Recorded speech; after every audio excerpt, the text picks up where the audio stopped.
I'm your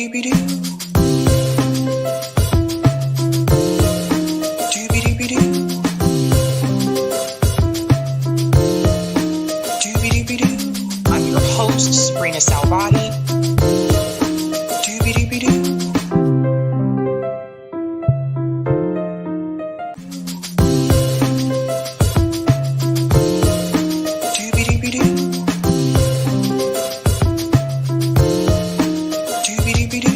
I'm your host, Sabrina Salvati.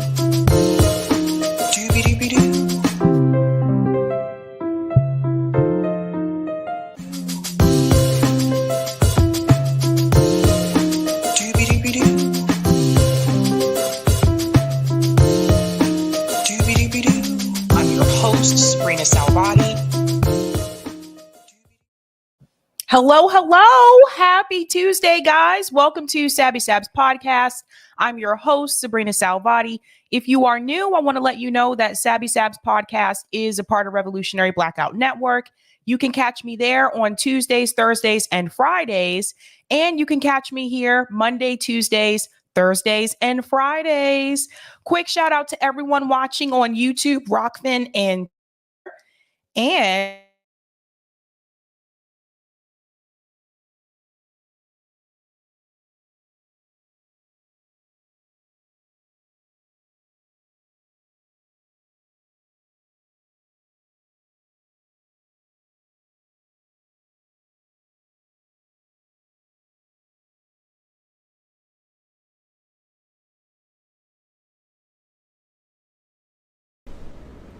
All right, it looks like Sabby's having internet trouble. I know she was having trouble earlier, and now it looks like it froze up. Yeah, let me do this. We'll see. Hopefully she's back shortly. Yeah, she was on earlier on JB's show, and she froze up there. And I know she went on to the went on to her mobile internet on her phone, and that seems to have given up the ghost. So here we are. I saw JB in the chat. Let's see who's around in the chat. I'm just looking at the chat messages now. We wait for our Sabby's return. There he is. Hey, JB. Oh, thank you, Sabs, for being on my show today. There you are. whoop, whoop. I've been here talking about nothing. Okay, I'm back, guys. Sorry, guys. My Wi-Fi, it's a whole long story. I'm not going to get into it tonight. But yeah, it's a little finicky. Anywho, let's go ahead and give shout outs to people who are Sabby patrons. Let's go ahead and do that. Shout out to everyone who is a Sabby patron. If you are interested, I have 5 categories: members, Sabby, Sabsters, Sabinators, and of course, Ultimate. All of their names are listed here. Thank you guys so much for your support. And you can also see their names scrolling across the bottom of the screen. So thank you guys so much. All right. Do want to give a couple of shout outs to people in the chat. Let's see who is in the house. Lots and lots of comments. Wow. Shout out to Jay, says 30 minutes is just enough time to wash these dishes, make me a cup of coffee, and settle on in for the Sabby show. Oh, well, awesome. Thank you so much. Shout out to Hannah G, says Trump with a laugh. Okay. I can't make this stuff up. I can't make it up. What's going on? CBC Voter says, happy Tuesday, Sabs. Happy Tuesday to you. Greetings, Steven, says, looking forward to the show. Cheers, Sabby. Shout out to Joe, says, hello, family. Hello to you, Joe. Always great to see you, Lawrence, who's a Sabby member, says, doobie doobie door 2024. Shout out to Gamer, says, hello. Greetings, Roman, says, keep up the fight. That's right. That's right, Roman. Keep it up. Shout out to Yasmin, says, hey, y'all. Hello, Yasmin. Greetings, VSA Adams, or VS Adams, excuse me, says, doobie doobie doo. What's going on, Gore, says, evening, folks. Ready for our funky academic? There actually is a real funky academic, which is That's Irony. That's the name of his channel. So interesting. Shout out to you. Janice says, hi, everyone.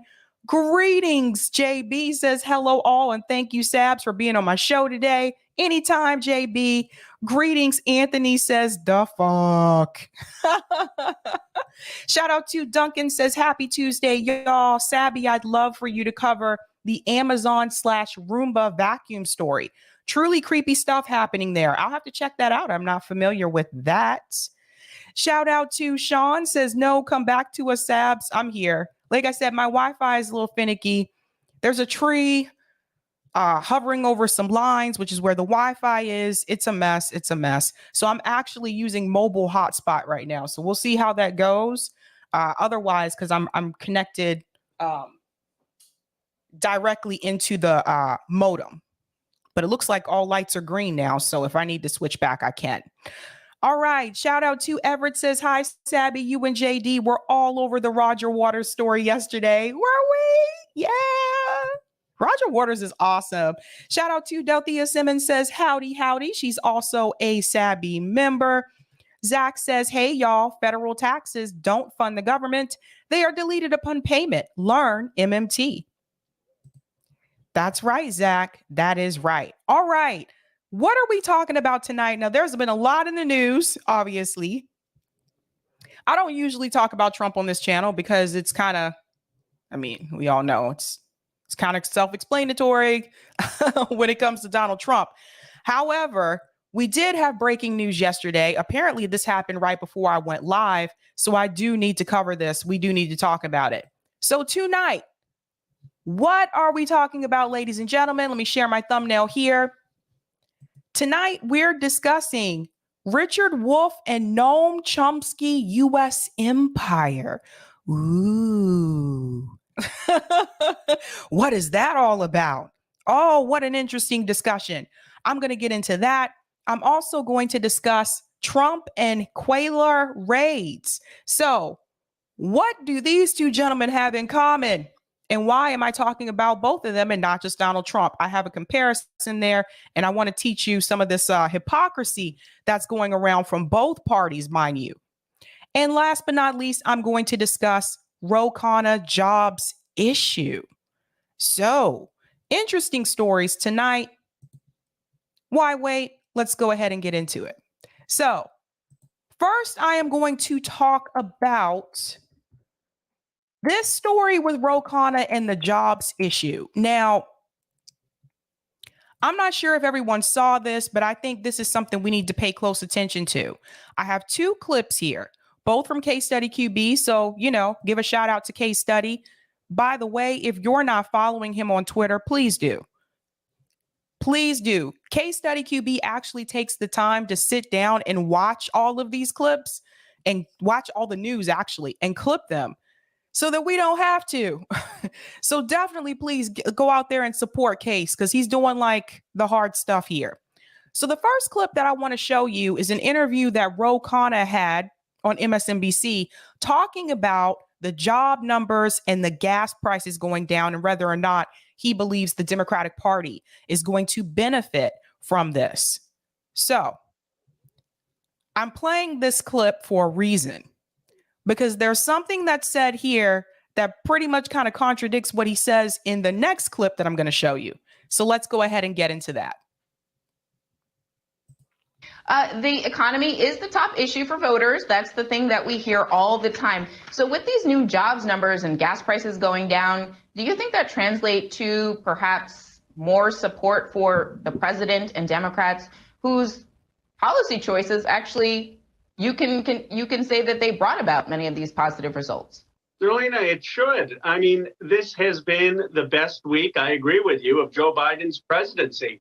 You have the president has passed down the American Rescue Plan, which put money in the pockets of Americans and avoided the recession, has led to the job creation that we see. The president passed and signed the infrastructure bill that has helped rebuild America, getting broadband to places, rebuilding our bridges, airports. The president passed the CHIPS Act. That was legislation I led, so I'm passionate about it. We're bringing semiconductors back to America. We're making things in this country, and we're going to now pass the largest ever investment in climate that any nation has ever passed in history. And that's under this president's leadership. So this president has had a historic 2 years, and it's about time that he starts to get the credit for that. So how do you plan on taking the message to voters so that Democrats and the president are able to get some of that credit? And what I mean is votes at the ballot box. You were a big advocate of the Build Back Better package that didn't become a law, but now you have a smaller package in the Inflation Reduction Act. I mean, what message are you going to take to Democratic voters and hopefully get them to support the Democrats in the midterms? Well, Zerlina, as you know, I was talking to Senator Manchin for almost a year, and here's my message to Democrats. This is the biggest investment in climate by orders of magnitude that any country has ever made. We're going to get solar panels, we're going to get wind, we're going to get battery, we're going to get heating pumps, we're going to unleash trillions of dollars in the private sector. Second, this is finally, Democrats are making good on their promise to have Medicare negotiate to bring prescription drugs prices lower. Donald Trump used to talk about it. We're actually doing it. Third, this bill is actually going to provide health insurance, expand health insurance for those who can't afford the escalating premiums. This bill is actually going to make a difference in people's lives. And that is what we have to do. And the president releasing the Strategic Petroleum Reserve is one of the reasons that gas prices have fallen. So I think we have to go talk about it. Talk about the two factories that are going to come up in the state of Ohio. $20 billion, revitalizing that place because of the CHIPS Act that the president's going to sign on Tuesday. Okay, Eric, can you go back to about 1 minute in? Because I can't connect. About it. We're bringing semiconductors back to America. We're making things in this country, and we're going to now plan the largest ever investment in climate that any nation has ever passed in history. And that's under this president's leadership. Okay, so he brought up the climate issue. I told you guys last night in reference to climate that this bill is actually giving money to fossil fuel companies. It's actually also giving them access to public land. So for Khanna to go into this interview and to only talk about, oh, well, we're doing these things with climate, but to leave that part out is being disingenuous. Everything that you hear him saying right now, he sounds exactly like a politician. Let's be real here. The climate portion of that bill was scaled back and they gave money to fossil fuel companies. So no, this is not something that you should brag about. Do you see how Democrat politicians just brag about crumbs? Go ahead and continue playing, Eric. Leadership. So this president has had a historic 2 years, and it's about time that he starts to get the credit for that.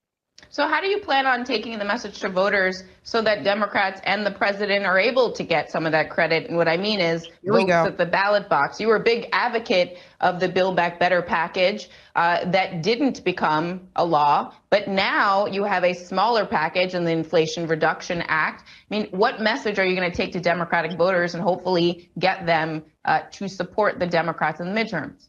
Well, Zerlina, as you know, I was talking to Senator Manchin for almost a year, and here's my message to Democrats. This is the biggest investment in climate by orders of magnitude that any country has ever made. We're going to get solar panels, we're going to get wind, we're going to get battery, we're going to get heating pumps, we're going to unleash trillions of dollars in the private sector. Second, this is finally, Democrats are making good on their promise to have Medicare negotiate to bring prescription drugs prices lower. Donald Trump used to talk about it. We're actually doing it. Third, this bill is actually going to provide health insurance, expand health insurance for those who can't afford the escalating premiums. This bill is actually going to make a difference in people's. Okay, now he's going into the healthcare discussion, and this is the part I want to point out. Again, I walked you through this bill last night, and I told you, basically, when it comes to the healthcare items, it's mainly for people who are 65 and up. Most of the benefits are going to people who are older. And Khanna is not mentioning in this interview that the Senate parliamentarian removed the $35 cap for insulin. So to come on here and to brag and pretend like this is some, I don't know, some amazing feat that has happened here, especially when it comes to the healthcare portion of this bill. It's not enough, and Ro Khanna is being disingenuous. You know, it is not right for you to sit up there and to brag about the fact that the healthcare portion of this bill does not help everybody. It helps certain people. And it's really upsetting to me that they continue to pretend like this is okay. It's not okay. Everyone should have that option. Everyone should have the benefit, and they don't. They are targeting a specific group of people, typically those 65 and older, those who typically go out to vote. Those are the people that they're choosing to mainly help with the healthcare portion of this bill. So the fact that Ro Khanna is leaving out the negatives about the bill, and he's just talking about these little incremental crumbs, just tells you again, he is a politician through and through. He's probably already rehearsed these talking points. If you notice, the commentator is not pushing him. She didn't mention anything to him about the Senate parliamentarian removing items from the bill. She didn't mention anything about Kyrsten Sinema, Joe Manchin, like any of that. She didn't mention the fossil fuel companies. She is sitting up here going with the narrative and allowing the American people to think that this is a great bill, and it's not. In fact, this bill is less than what they originally had for Build Back Better. So why are they dancing around and pretending like this is some great accomplishment when it's way less than what you were asking for to begin with? This is a mess. So she goes on to talk to him about whether or not this is going to be enough to get voters to come out and vote for Democrats. Now, Ro Khanna is banking on and hoping that it will be enough. I can tell you, I talked to people yesterday. It is not enough. It is not enough. So again, you know, maybe, like I said, maybe they just need to lose and be shocked. Because the reality is, you cannot continue, especially during this time when we have inflation, you cannot continue to give the American people the bare minimum and expect them to just be okay with it and say, well, this is the way that things are. I think those days are long gone. I really do. Go ahead and continue, Eric. Lies. And that is what we have to do. And the president releasing the Strategic Petroleum Reserve is one of the reasons that gas prices have fallen. So I think we have to go talk about it. Talk about the two factories that are going to come up in the state of Ohio. $20 billion, revitalizing that place because of the CHIPS Act that the president's going to sign on Tuesday. Okay.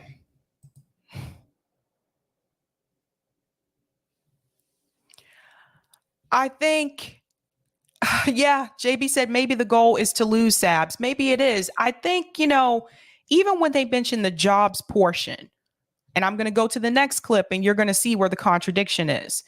When they talk about the jobs that are being created, notice they don't break it down and tell you what the jobs are. They don't tell you if these are full-time jobs, if they're part-time jobs, if they're contract positions, which a lot of times they're contract positions, if they're temp positions, if they're temp to hire. What are these jobs? How much do these jobs pay? And if they're creating all of these jobs, then why are people still struggling financially? And this is the point that I really want to drive home. Just because you create more jobs, that doesn't mean that people are making more money. You can create 100 fast food jobs. Are you making more money? No. So that's important to note. Let's go ahead and bring up the next one. So this is the second clip. Again, shout out to Case for this as well, that Ro Khanna has here. And in this portion, this clip, he's talking about the Great Resignation. So yes, that conversation, that topic did come up in this interview. Now, remember what he just told you in reference to the jobs. Ro Khanna just told you that there's all this job creation. Listen to this. Eric, can you play that?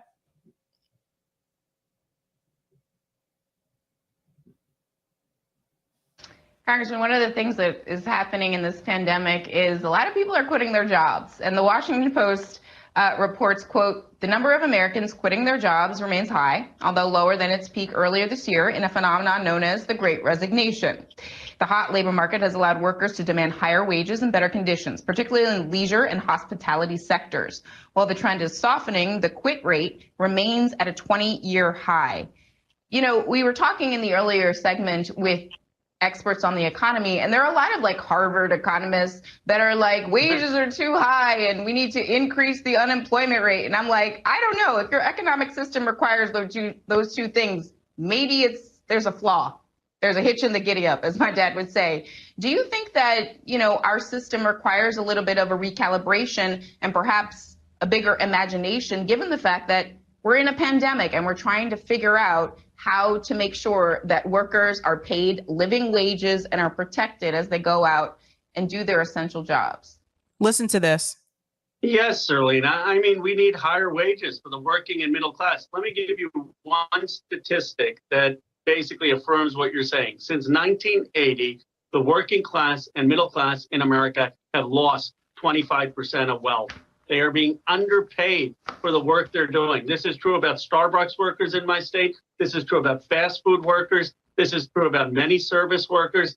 And if they are finally getting a little bit of a raise, that's good news. They're finally earning the wage they should for the jobs they're doing. One of the reasons we have a great resignation is people weren't getting paid what they should. They weren't being treated with the dignity that they should be treated. If you raise the wages of these jobs, then people would, and tax the billionaires, tax the wealth, the stock trades to be able to do that.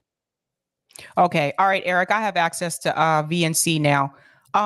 Guys, now remember, he just told you in the previous clip that we should applaud Joe Biden because of this record job creation, which they've been talking about that for the past couple of months.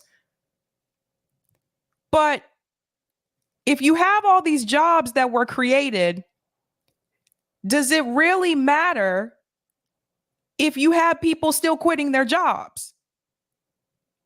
The Great Resignation is continuing, you guys. It started last year, it's continuing on to this year. So you have so many people still quitting their jobs. So does it really matter that you created all these new jobs? No, not really. Let's go back and I want to show you something. I want to point something out. One of the things that is happening in this pandemic is a lot of people are quitting their jobs. And the Washington Post reports, quote, the number of Americans quitting their jobs remains high, although lower than its peak earlier this year in a phenomenon known as the Great Resignation. The hot labor market has allowed workers to demand higher wages and better conditions, particularly in leisure and hospitality sectors. While the trend is softening, the quit rate remains at a 20-year high. You know, we were talking in the earlier segment with experts on the economy, and there are a lot of like Harvard economists that are like, wages are too high and we need to increase the unemployment rate. And I'm like, I don't know, if your economic system requires those two things, maybe it's. Yeah, I can't connect to type VNC again. I'm sorry. It's actually probably easier for me just to do this from shared screen. But anyway, can you go back to the beginning?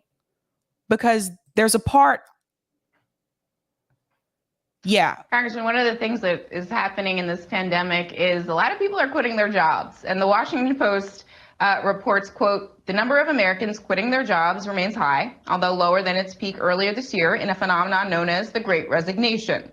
The hot labor market has allowed workers to demand higher wages and better conditions, particularly in leisure and hospitality sectors. While the trend is. Okay, let's talk about this. Now, this portion right here says the hot labor market has allowed workers to demand higher wages and better conditions. Okay. But just right before that, they said that it's still at an all-time high of people resigning from their jobs.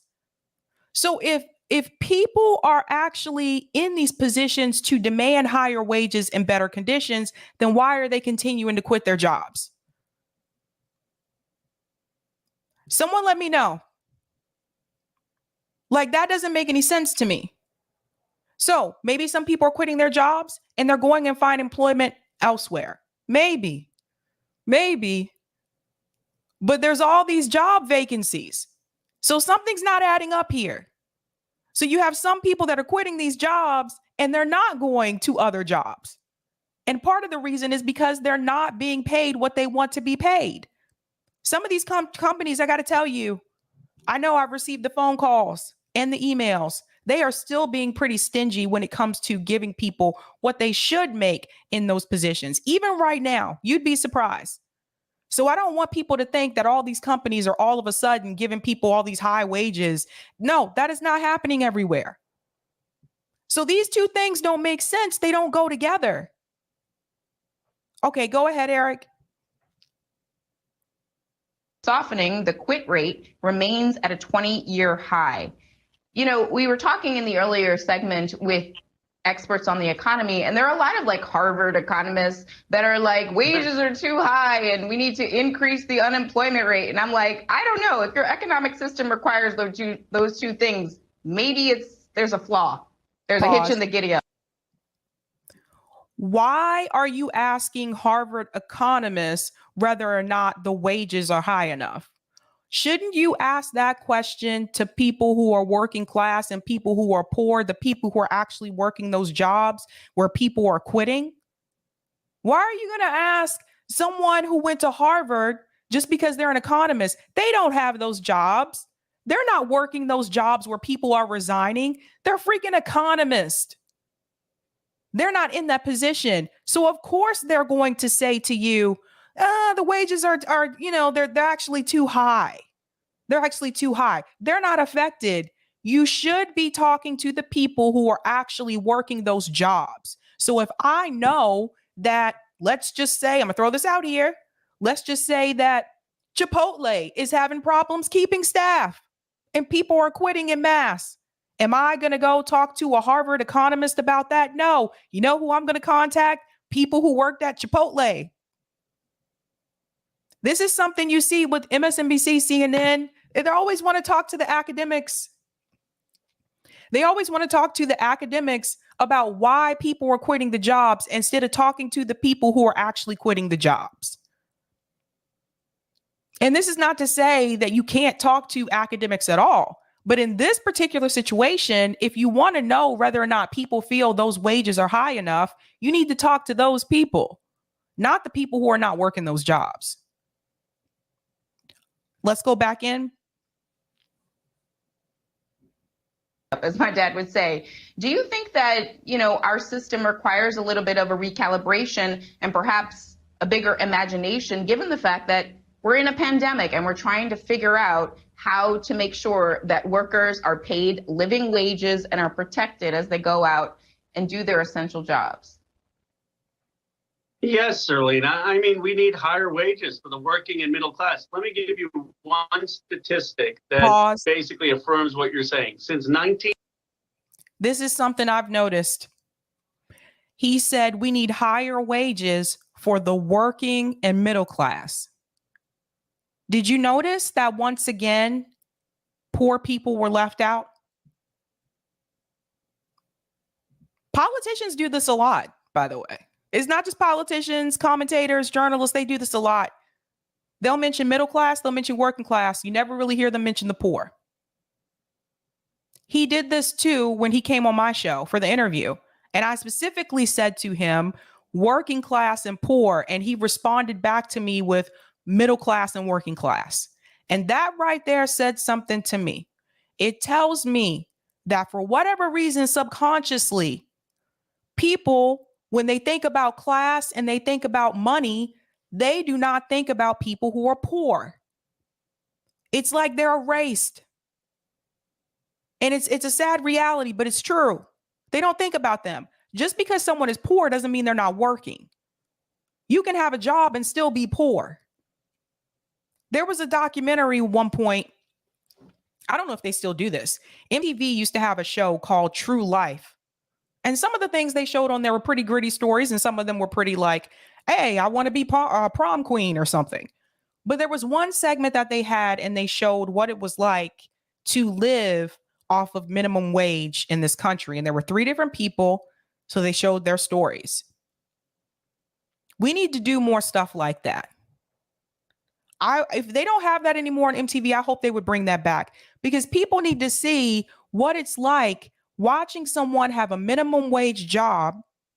By the way, 9 times out of 10, if you're making that $7.25 an hour, you're probably still poor. You see what I'm saying? That doesn't necessarily mean you've bumped up to working class because you have a job. But pay attention to that, guys. Do you see the problem here? This is all they're focusing on, middle class and working class. They are not thinking about people who are poor. And that can include, again, people who do have a job, but they are still poor. People who are disabled, who are on disability. People who may be retired and they're living on a fixed income. And yes, you can do that and still be poor. They are not thinking about those people. And that tells you everything that you need to know about our government. Go ahead on, Eric.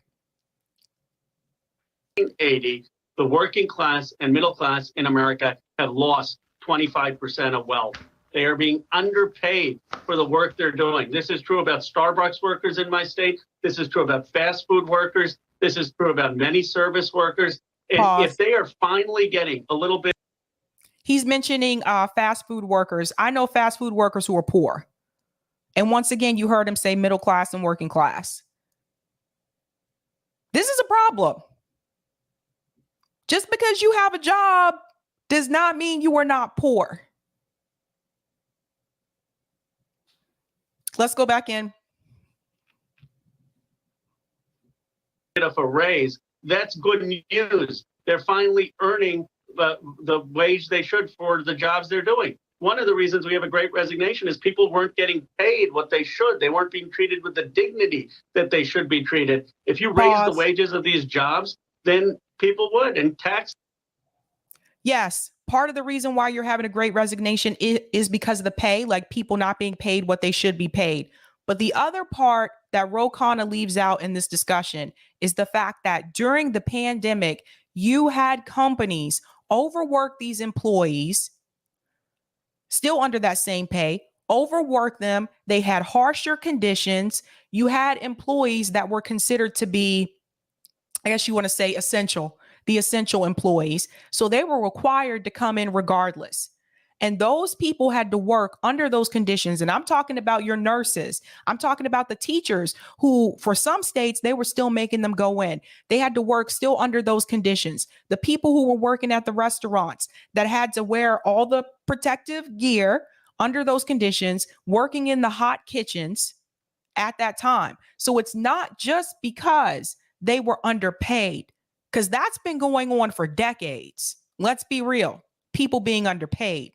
What was different about it this time? The fact that during the pandemic, you had companies overly exploit those workers. And I saw it firsthand. I saw it at my previous employer at Boston University. They thought we could be harsher on people because where are they going to go?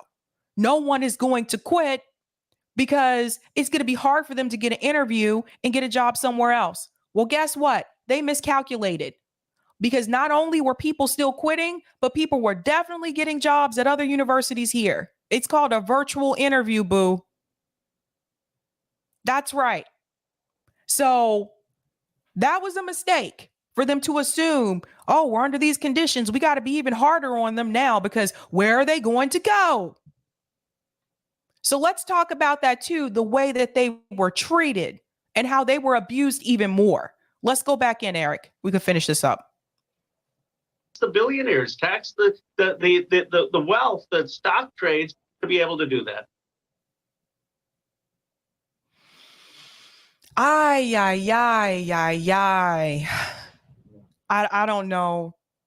I don't know where to begin with that. But see, this is why it's important to talk to the people who are actually working those jobs. If you want to know why people are quitting Starbucks, Chipotle, some of these universities, I watched a lot of people leave higher ed during this time, during the pandemic. Why don't you interview those people? Not people like Khanna. Khanna don't know. Khanna work in DC, in Congress. He don't know why people leaving. He's not working those jobs. Let me go to some of the comments and then I'll grab those ones on Rockfin too. JB says we need municipal broadband. Yes, we do. Angela says that awkward moment when you have to raid the guy who gave you your job. She's talking about Trump. That's right. Shout out to Jay, the informant, tap dancing, lying at its best. Thank you so much for the super chat there. Delthea says none of what Roe is promising is going to happen, at least not the way he's saying it. Shout out to Lawrence, who's a Sabby member. We're going to get unicorns. She's Black says the people who are living through this recession see nothing improving. We are living it. This results in people knowing they are being lied to by Democratic lawmakers. 100%. Thank you for the super chat, The Traveler. Federal Reserve Chair said that an unemployment rate of 5% for 2 years or 10% for 1 year would check inflation, and bringing wages down is the goal. You hear that? Thank you for the super chat, The Traveler. JB says poor people are always left out. This is because they feel that it's your fault that you're poor. They think of it as a moral failing instead of a systemic failing. 100%. All right, Eric, I will take those comments on Rockfin. All right. Thank you for the tip on Rockfin, Roger. Looks like Sabby got caught up in mid pop lock. Rerun. What's happening style? No, it was kind of funny the way I froze. I thought I was about to see a 21st century Beat Street or Breaking 3 electric Sabby Lou. Thanks for this tip as well. Sabby, Zerlina Maxwell said, you should have heard the most egregious smearing lies she said about Bernie in 2016 and 2020. Matter of fact, I think she worked for Hillary. Can't wait to read that Intercept article regarding Bank of America, hoping we go into a recession. Yeah, I saw that. For those who don't know, yeah, Bank of America is actually hoping. Wow, I tell you. Matter of fact, corporate is betting on it. In a recession, workers will be willing to take any job they get.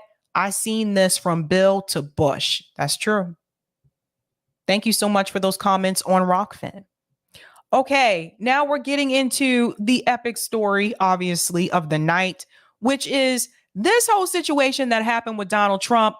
If you have not heard, but I'm sure plenty of you have heard right now, yes, the FBI did raid Trump's home in Florida at Mar-a-Lago. See, I don't have my notes, my thing in front of me, so I can't see it. But they did raid his home. And yes, I'm laughing because the way that people are coming to his defense is hilarious to me. I've seen it all over Twitter. I got some things to show you tonight. But yes, that did happen. I do want to show you that announcement of that story first. And of course, they decided to bring in Khanna for this discussion, which is really interesting. So, Eric, let's go ahead and go. You hear that sound? It is the sound of the police.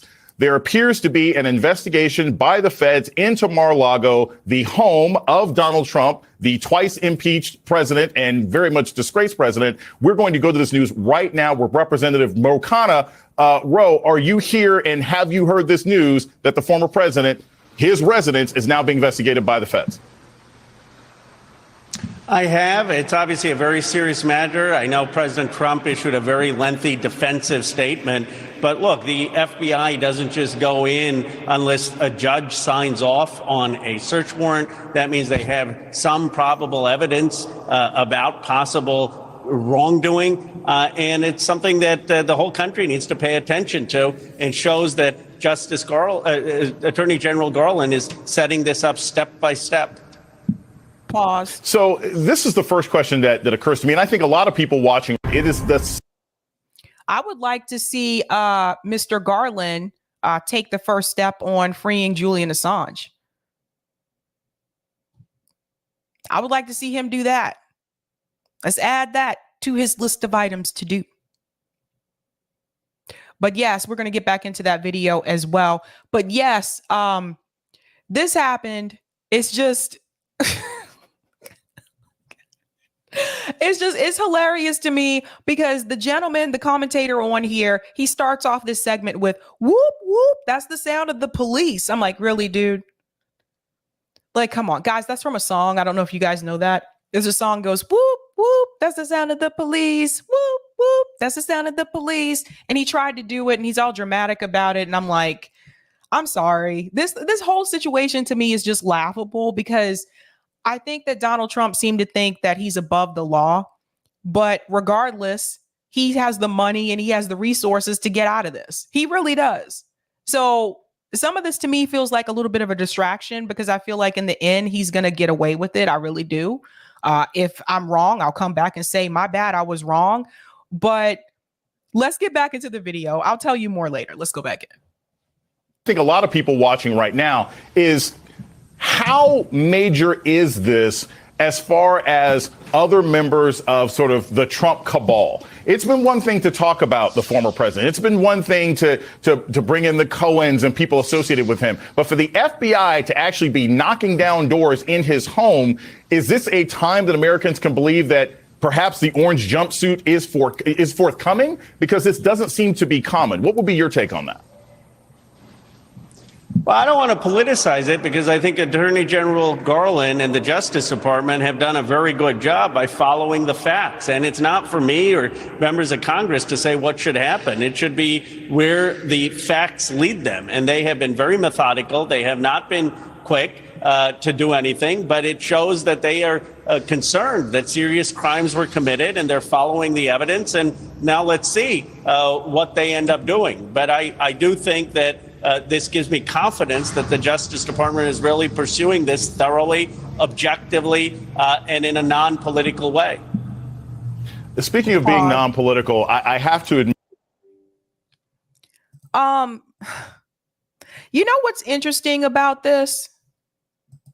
It's interesting to me how the liberal media can come out like Jump Street, you know, oh, they're raiding his home. But where was this same sense of urgency when it was Democrat politicians dealing with the same issue? Where was that same sense of urgency then? See, this is the thing about this whole situation that I'm going to point out is that there's a lot of hypocrisy. Basically, people are playing for their team. And when it's someone that's on their team, they're going to protect that person, even if they're in the wrong, because they're on their team. So right now you have some conservatives, not everybody, but you have some conservatives protecting Donald Trump, defending Donald Trump. And then you have Democrats obviously cheering this on and being excited about it, but ignoring the fact that you have people like Pelosi here who still has insider trading. They're silent on that. You have people like Henry Cuellar, who's also had his home raided by the FBI, and they didn't want to talk about that at all. But since it's a part of the other team, now all of a sudden people can come forward and they can have this interview and they can talk about it. But when it's a member on their team, they are silent. We have a circus in DC. We have a Congress that is full of clowns. We have a couple of elephants. We have performers, dancers. It's a circus. That's what we have in DC. Let's go back in. You know, in many respects, my first thought when I heard this news is I wanted to congratulate the bipartisan January 6th committee. Do you believe that the efforts made by your colleagues on the January 6th committee, including Republicans and Democrats, and the enthusiasm and the hunger and the satisfaction that Americans have gotten from watching those hearings, do you think that had an influence on the aggressiveness with which we're seeing right now from the Department of Justice against the former president? I think that had an impact on the country in understanding what happened, that it wasn't just about the riots and insurrection on the Capitol, that there was a plan to basically try to overturn the election, to have someone installed as president. What impact? He said it had an impact on the country. Really? Guys, listen, when I wake up in the morning, even after last January, when I woke up in the morning, I was not like, oh my God, they're trying to, do you see what's happening? Do you see? No, I woke up, made my green smoothie, made my green tea, sat down, had my breakfast, and continued on my laptop. Most people that I have spoken to really did not give a fuck. Surprise. Do you think most people who are out here working 2 jobs, people who are working like 60 hours a week, you think they were really caring about what the hell happened last January? No. They're worried about how I'm going to pay this rent next month. Hope I get enough money so I can pay these medical bills. Most people did not care. A lot of theater. The media talked about this so much to a point that they wanted you to be scared and wanted you to be afraid. And look at what's happening. They tried to instill fear in you. Meanwhile, people who are working all the time don't really have time to sit down and listen to that shit or to be worried about it.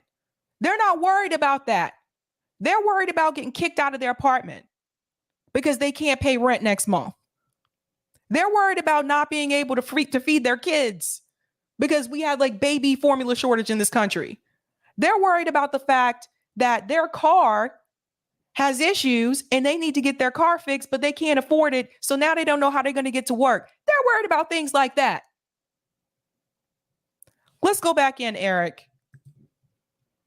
Who didn't win either the popular vote or the Electoral College. And they did a masterful job of explaining that to the American public. I believe that the Justice Department has been following the law and the facts from day one, and they have been doing it in the way that builds trust. And I don't think it's helpful for members of Congress to politicize it, because ultimately what we want is an independent Justice Department that is not acting in a political motive. That's why President Biden appointed Attorney General Garland. Many people are saying, oh, he's too slow or he's not doing anything. I think what he has shown is integrity, and that's why whatever he does, the Justice Department is going to have the confidence of the American public. So, Representative Khanna, I always push back slightly on this because it is a political investigation, and that's not inherently bad. And I say this because it was an attempt at a political insurrection, right? Like you can't say it's non-political when the former president was trying to use politics to sort of overrule the sort of will of the people. But my question for you also is, now that you've seen this, do you think this will have an impact on impending votes in Congress? Do you think that this will make your Republican colleagues more likely to go along with what seem to be policy initiatives by the Biden administration the American public wants? Do you think this will make them more likely to separate themselves from President Trump? Or do you think that they'll basically double down and say, well, the FBI is after him, so now it's our opportunity. We have to sort of circle the wagons as we have before. What do you think the impact of this FBI raid will have on your body working forward? Oh, boy. Well, for almost 6 years, every time I thought that the Republicans would finally speak up against Donald Trump, they have unfortunately let me down. So I don't know whether this will be the straw that breaks the camel's back. But if anything, it should hopefully get enough Republicans. You know what's interesting? While Khanna is sitting there hoping for years that people would speak out against Trump, that conservatives would do that. Some of us have been hoping that these Democrats would speak out against Joe Biden. I don't know. But to me, I kind of feel like, they went after Trump's home. But I kind of feel like maybe they should also be at Joe Biden's house. Maybe they should have went to Hillary Clinton's house. I don't know. Maybe they should went after Bush's house, go to Obama's house, go to all those people's homes. I don't know. They're all corrupt to me. Let's go back in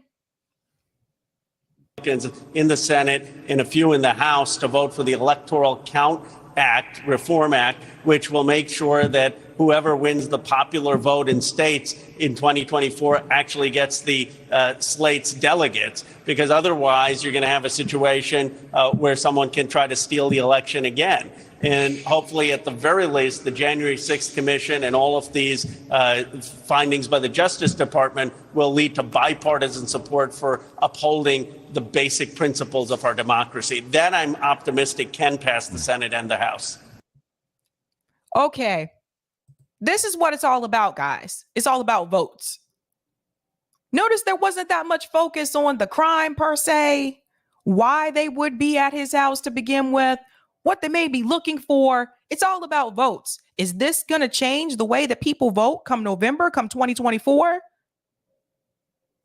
So let's go into the reason why they might be there in the first place. Because like I said, they didn't really go into all of that. So I do want to play a clip here. And this is actually, pause this for a second. This is actually the FBI's response, which I think that people should hear. So let's go ahead and share this.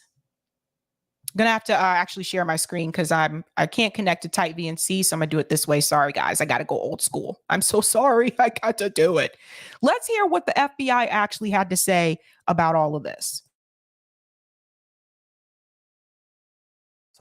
Sandy Berger, Bill Clinton's national security advisor, was convicted, pled guilty in the end to what was then for him, he pleaded to a misdemeanor charge of the unauthorized removal and retention of classified material from the archives. And as I recall the Berger case, he actually deliberately went in there in search of very few documents, one or two that he felt were problematic for him, that he stuffed inside his clothing and took out of the building.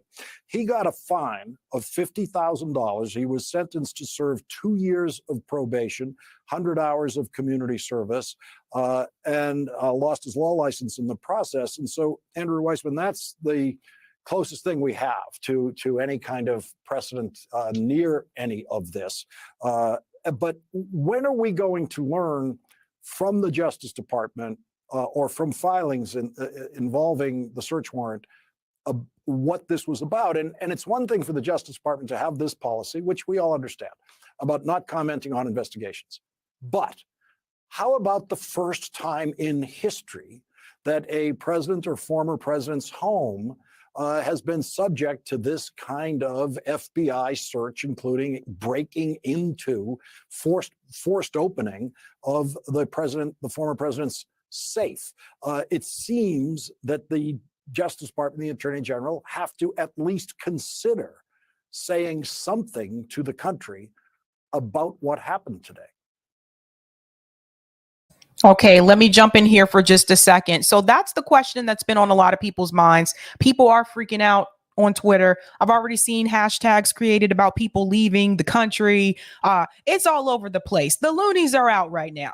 But I will say, like, this is the big question that some people are having, is that, are they going to explain what they were there for, what they found? Like, people want to know. This was breaking news, and we haven't heard anything from them in reference to that yet. But because of the fact that it is under investigation, there's nothing they can say right now. At some point, will they tell us? Possibly, hopefully. Will we know everything? I don't know. I don't know if they'll tell us everything, but at some point, they will reveal this information. Now, I'm just going to go ahead and put this out here because I saw a lot of people, tap dancing around on Twitter, getting all excited about this. Just because they raided his house doesn't mean they found anything. And if they did find something, just because they found something doesn't mean he won't get off. I say this every time we have these like investigations, especially the ones with police brutality. Every time I tell people, don't get too excited because, don't get excited until they're found guilty.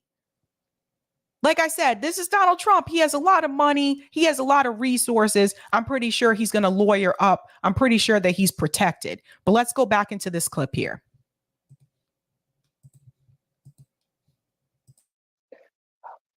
I hear you, but I do think that there will be an enormous amount of pressure within the Justice Department to adhere to Justice Department rules and to view those rules and adherence to them as their salvation.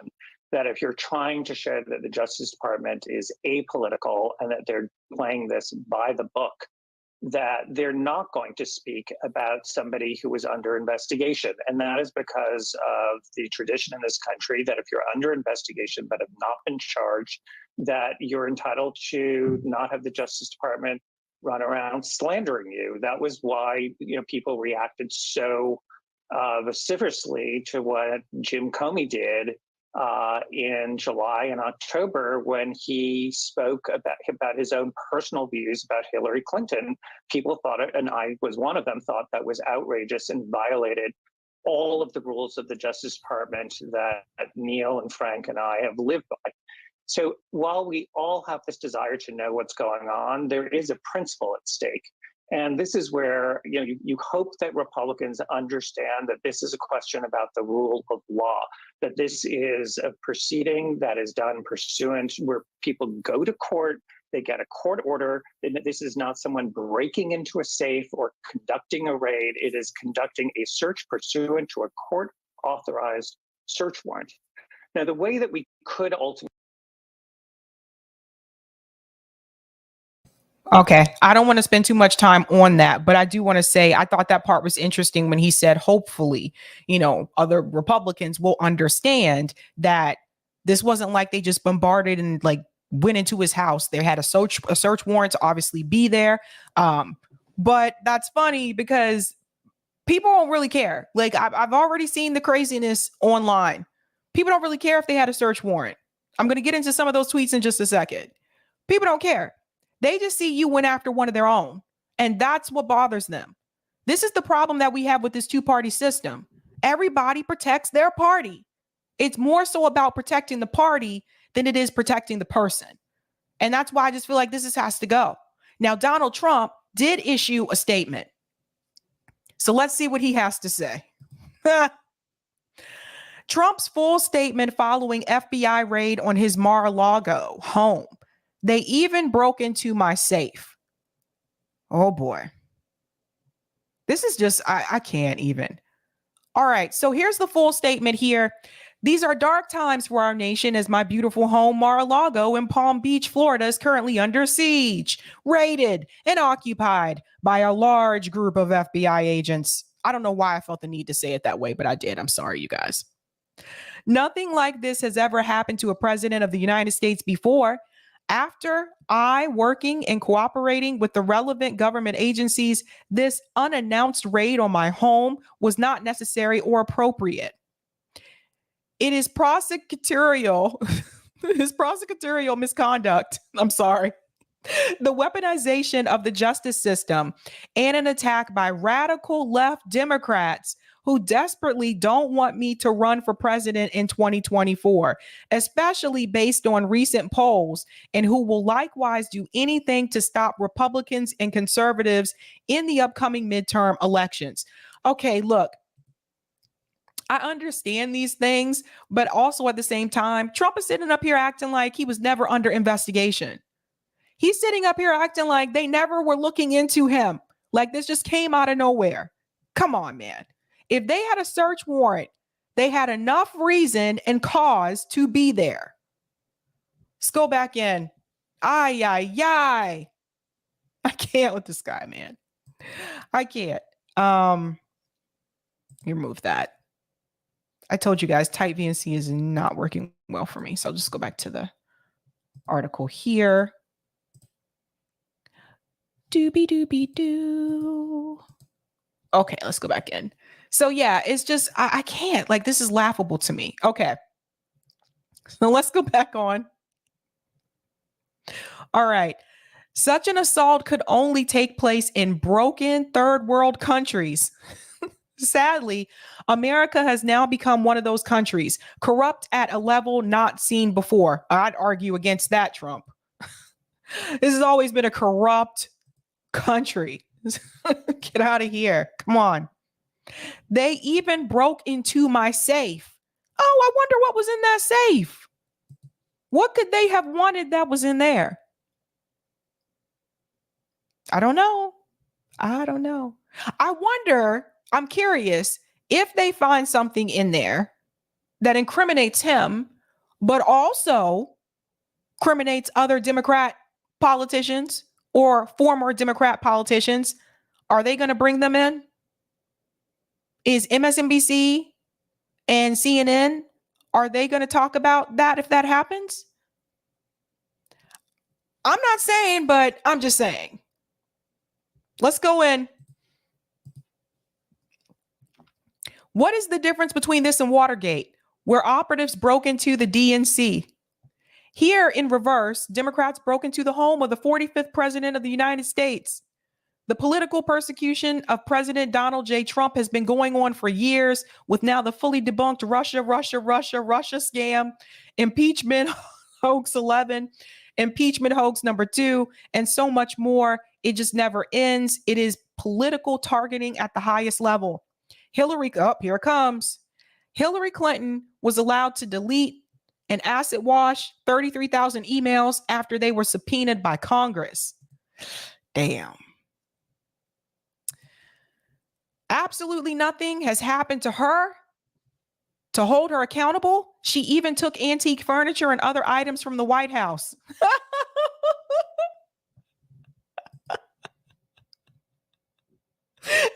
I'm sorry, but if that's true, seriously, why is Hillary Clinton taking? I can't make this up. I stood up to America's bureaucratic corruption. I restored power to the people and truly delivered for our country like we have never seen before. The establishment hated it. Dude, you are the establishment. He says this as though he's not establishment. He is establishment, dude. You're part of the rich establishment corporate business class. Come on, man. Come on. Now, as they watch me my endorsed candidates win big victories and see my dominance in all polls, they are trying to stop me and the Republican Party once more. The lawlessness, political persecution, and witch hunt must be exposed and stopped. I will continue to fight for the great American people. You know,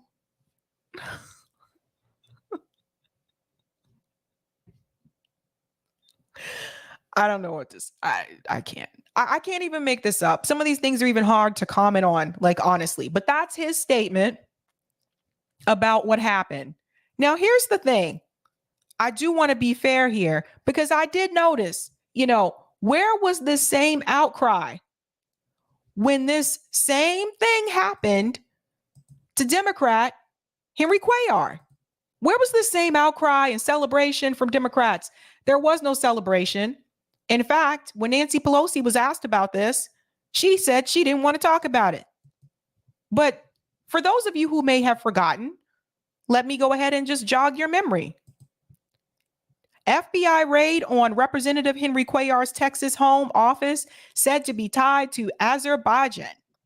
Investigators were also looking at a group of U.S. businessmen with connections to the former Soviet Republic, and officials said. Now, this is Henry Cuellar. This is the same guy who is anti-choice. He ran against Jessica Cisneros.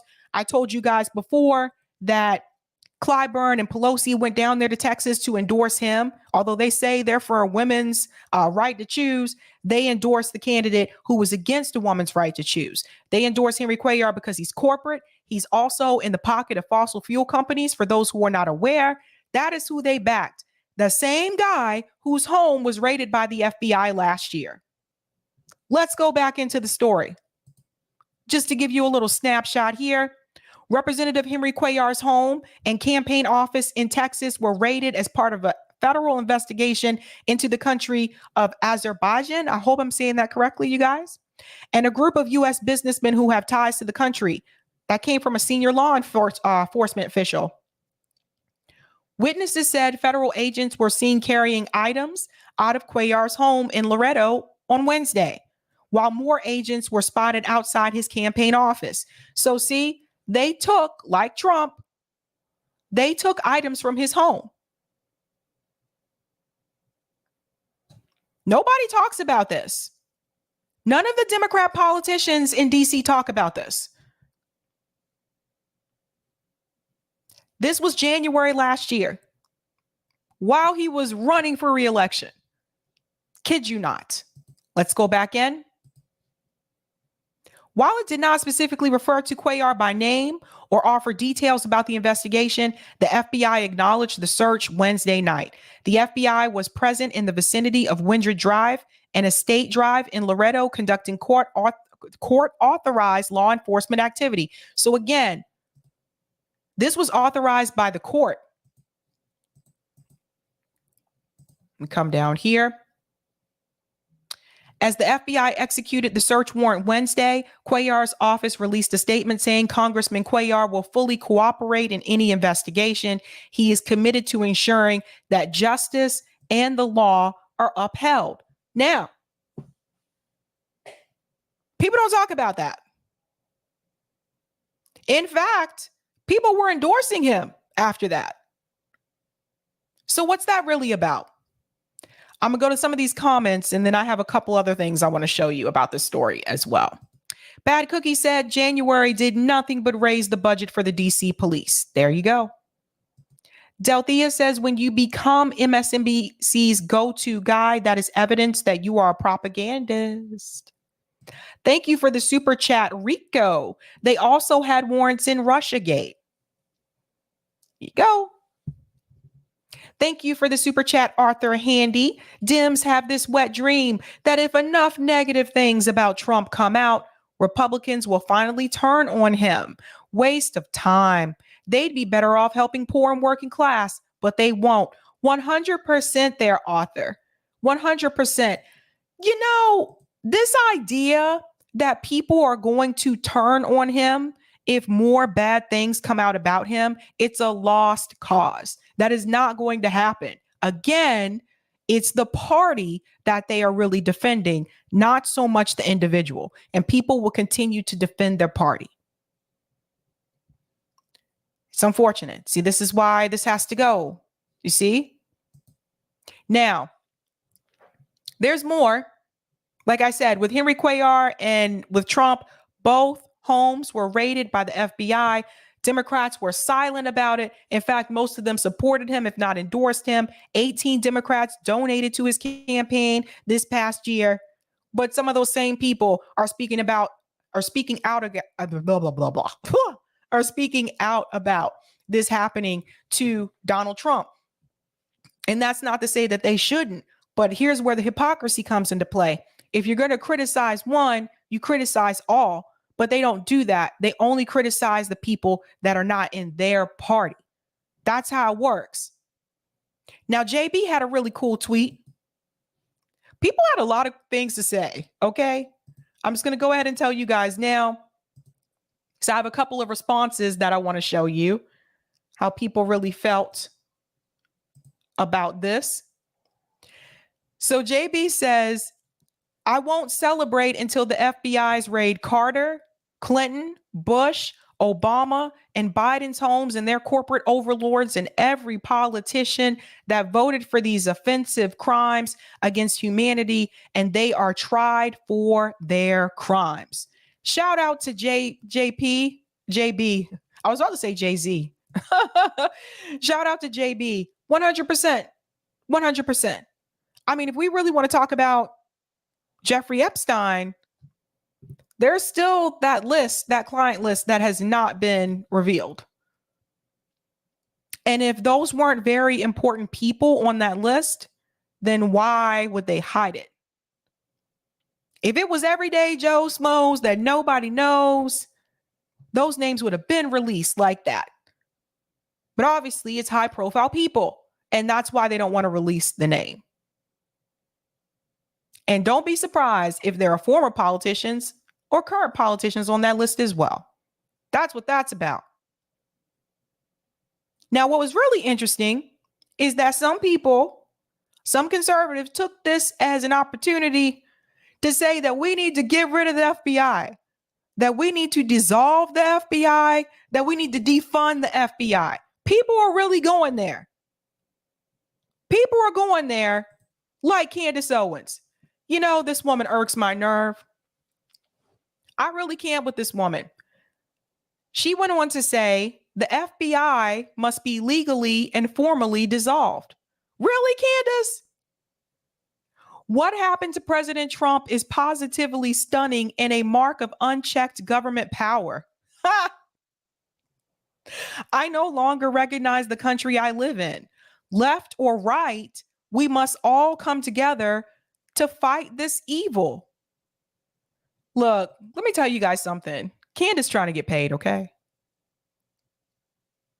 Candace is trying to get paid. When she mentions here the FBI must be legally and formally dissolved, but when we were saying defund the police, Candace was against that. Now it's okay to go ahead and get rid of some of these organizations because someone who was a member of your party is being targeted by them. Really? Let me tell you how far gone this woman is. Candace Owens will bend over backwards to protect Trump. But Candace Owens won't even tiptoe in the same pool to protect unarmed Black people who were killed by the police. Because you see, when George Floyd was murdered, Candace Owens blamed George Floyd. Donald Trump's house gets raided. Candace Owens wants to blame the FBI. So either she is really stupid or she's just trying to get paid. She knew what this would do. Look at this tweet.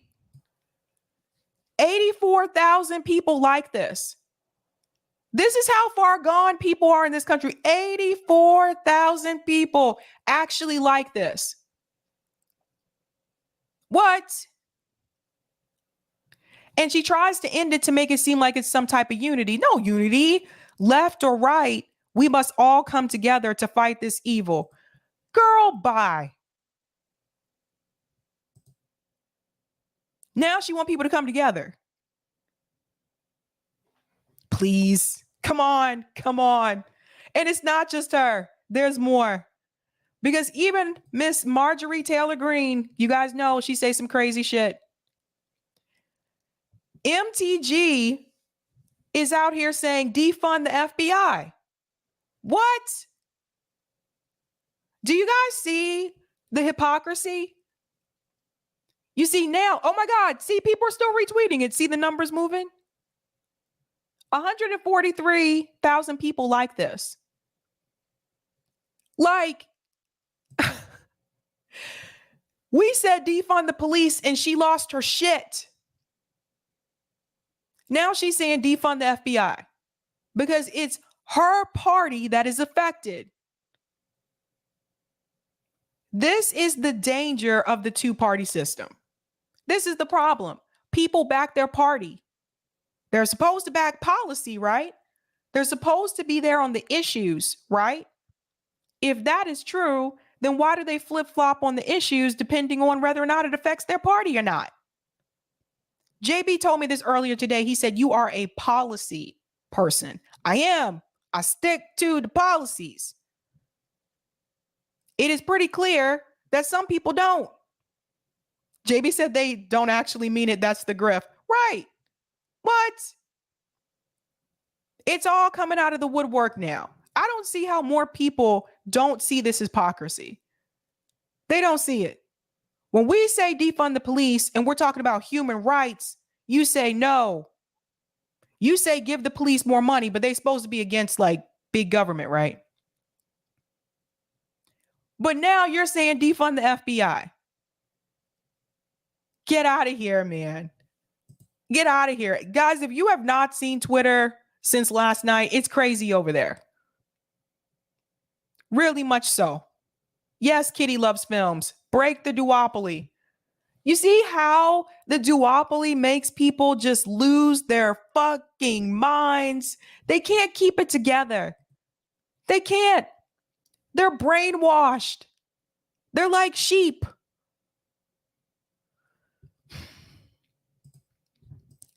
Shout out to Author for the super chat. Where was the outcry when the FBI raided the All African People's Socialist Party a couple of weeks ago?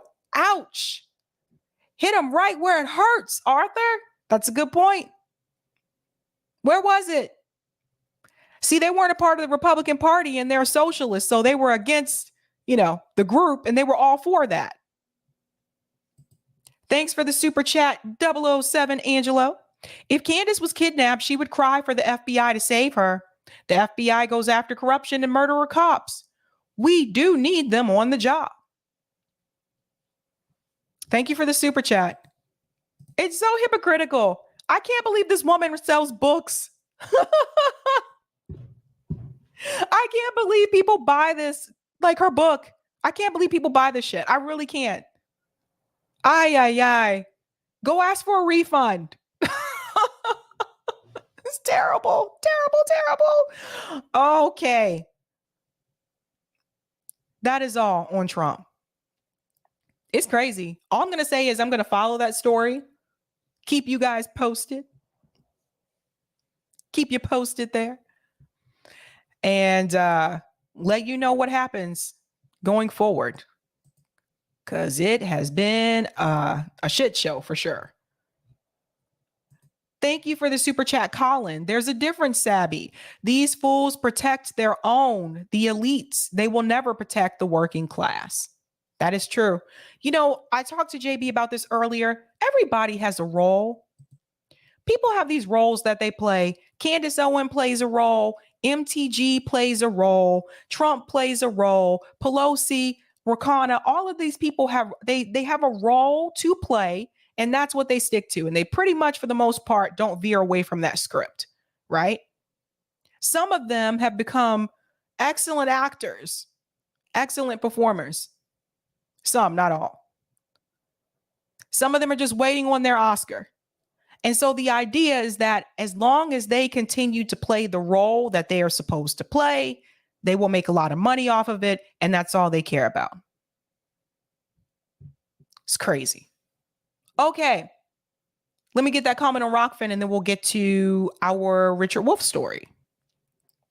Thank you for the tip, Roger Meadows. Yes, Sabby, quoting KRS-One. That's right. Whoop, whoop. That's the sound of the police. Whoop, whoop. That's the sound of the beast. Sabby, it's not the two-party system. It is the party system. We must abolish all political parties. Yeah, I hear you, Roger Meadows. I really do. Rodrigo, Sabby, do you not believe the FBI should be abolished? Yeah, I do think they should go. All of them. FBI, the police, all of them. But they're only saying it because it's their party that was affected. That's the thing. They weren't saying that a year or two ago. They only say it when it affects them. That's the problem. Okay, let's go ahead and get into our final story tonight. Richard Wolff and Noam Chomsky here. Chomsky. People laugh at me sometimes because the way I say it. Because it's like I want to say chum, but it's not chum. You know? Oh, yeah. And it's already right at the marker, I believe. Oh, it's supposed to be at 44. Did I put it there? Yeah, let's get right on into that. Why are you moving on your own? Okay. Happening in the world today. Okay, yeah. All right. Let's get into this, guys. So Professor Richard Wolff, I've told you guys about this before, that he has this economic update that he does. It's on a YouTube channel called Democracy at Work. I highly recommend that you follow that channel. They have a lot of good discussions on there. But recently he had a discussion with Noam Chomsky. And, Noam, last year I felt like he was starting to go astray, but now he's coming back. And I really like that. But this discussion in particular, they are talking about the U.S. empire. And there are some things that are said in this discussion that I think we really need to focus on. We need to pay attention to, because Noam Chomsky is basically going to explain to you why the United States government is behaving the way that they are currently, why they are pumping up their military power, and what we should expect to come in the future and how it was before. So let's go ahead and get into this. Again, great discussion. To speak of a decline, of an end, if you like, of the U.S. empire in the world, the one that basically came into its modern form after World War II. Something like the decline of the Roman or Greek or British Empire. Is that a reasonable understanding from your perspective? Well, over a long stretch, the U.S. domination of the world has, of course, declined. It hit its peak, as you said, at the end of World War II. At that point, the United States had a position of global power that had no remote analog in human history. The U.S. controlled the Western Hemisphere, controlled both oceans, controlled the opposite sides of both oceans. Other industrial powers had been devastated by the war. The United States gained enormously economically through the war. Manufacturing production practically quadrupled. It had maybe 40, 50% of world's wealth. Nothing like that in history. Obviously couldn't last forever. In fact, within a couple of Okay, I just want to comment here for just a second. Basically, he's saying that the U.S. empire has been declining since after World War II. He goes on to say, like, there were some good days, there were some good times, but now it's gotten to the point where you have to realize and understand that this is not something that was going to be sustainable and it wasn't going to last forever. But that's what happens in a capitalist system. Something that I do wanted to point out. It's not sustainable. It's hard to continue to do that because, again, like I said, capitalism, it exploits people. So eventually it gets to the point where the people who are exploited, especially if they are exploited more so than usual, which has happened in the past couple of years, they get to a point where they get fed up and they don't want to do this anymore. Then what do? Now you're losing workers. And that's what you're seeing happen. We saw it happen. It was happening last year too, not just this year. People are just like, forget it. You won't give me the pay that I need. You won't treat me with the right type of decency that I deserve. I'm out. So this was never meant to last. And I hope people will fully take this conversation. Like after you hear this, I hope people will really take this to heart, that this was never meant to last. It was just something that was going to be good, that we could just ride for a little bit, and then eventually it was going to come crashing down. And that is what we are dealing with right now. So let's go back in, because he's going to talk about the military as well. Of years, it declined. 1949, China became independent. What's called in the United States the loss of China. The terminology expresses the conception of how the world is supposed to be run. After that, industrial powers reconstituted themselves. The third world began to decolonize. You got the non-aligned movement. By about, say, 1970, the world was what's called tripolar. Major center in North America based on the United States, in Europe based on Germany mainly, and in Asia at that point based mainly on Japan. Since then, other changes have taken place. Collapse of the Soviet Union gave a short period of euphoria in the United States. We can take over the world again. Of course, that couldn't last. We're now in a period where the analogy to the Roman Empire is not completely wrong. As in the case of Rome, the United States is under severe attack from within. The society is collapsing from within in many ways. Internationally, it has overwhelming power. So in the military dimension, no combination of states is even close. Let's talk about something for just a second. The attack or the collapse that's happening with the United States economic system is happening from within. That's what Chomsky just told you. It's not like another country is doing this to us. It's happening right here from within inside our own country. Now, this is where the military aspect comes in, because internationally, that's where the United States government, for the most part, the United States empire is still pretty much powerful. That's what the military is used for. This is why they're using the military industrial complex to take resources from other countries, to bomb people in countries like Somalia, the drone strikes that happen. That part, for the most part, is still pretty powerful. This is why they invest a lot of money into the MIC.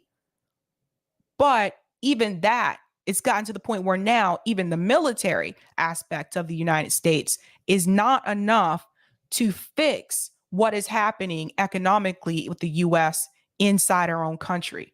Because again, it has gotten to a point where the people who are exploited have been even overexploited, and those people have started to say enough is enough. So you have all these companies right now that have worker shortages. The airlines have worker shortages right now. They don't know what to do. That's why all these flights are getting canceled. I just heard the other day that the Green Line going from Somerville going into downtown Boston is going to be shut down for 30 days, not because of repairs, but because they don't have enough people to work the line.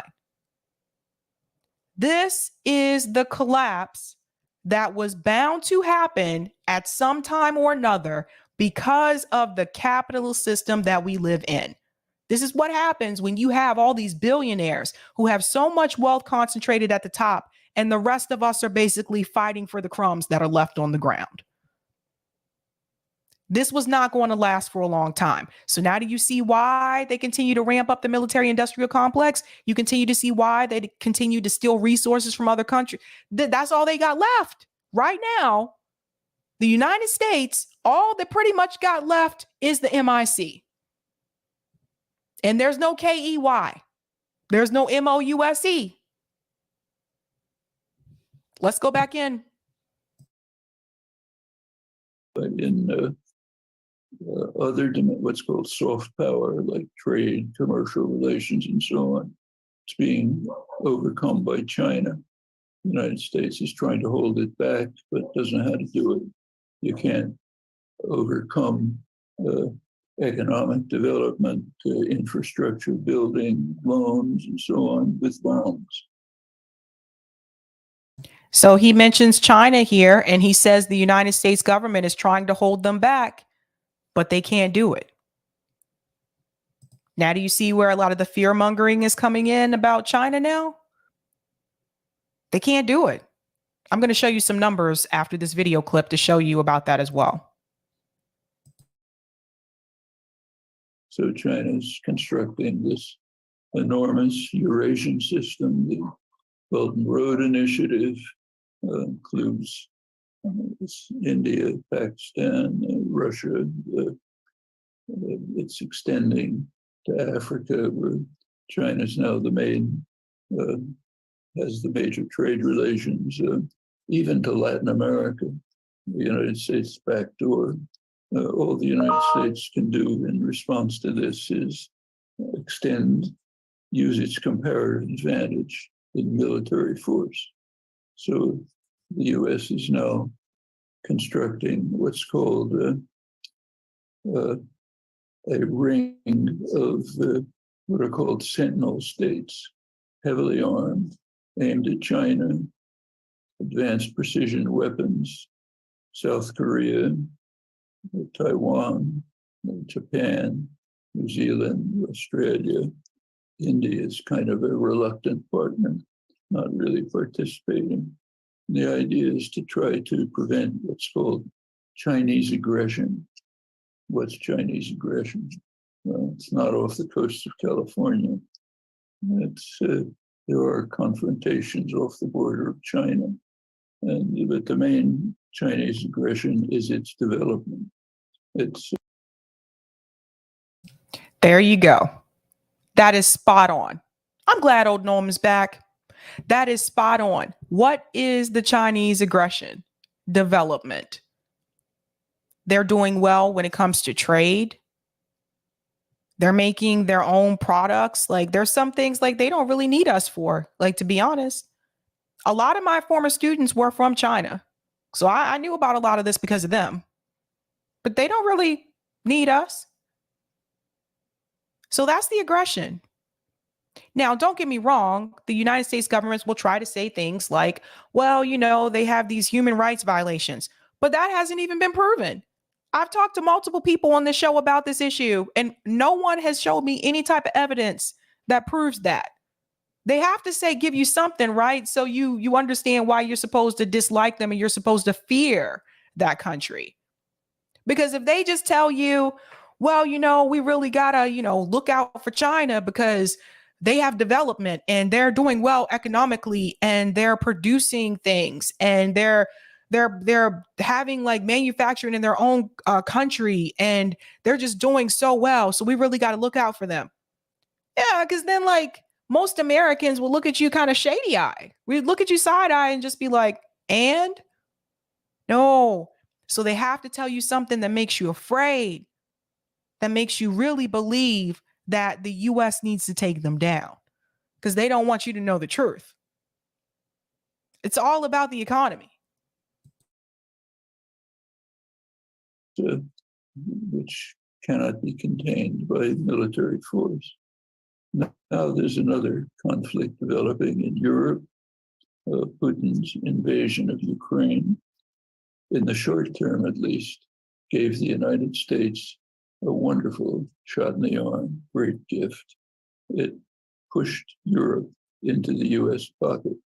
Now, there has been a background conflict since the end of the Second World War about whether Europe would be essentially a satellite of the United States within the NATO framework, the Atlanticist framework, or whether Europe would move on an independent course, become what was called a third force in international affairs, along lines sketched by de Gaulle, Willy Brandt's Ostpolitik, Gorbachev's proposals for a European common home from Lisbon to Vladivostok with no military alliances.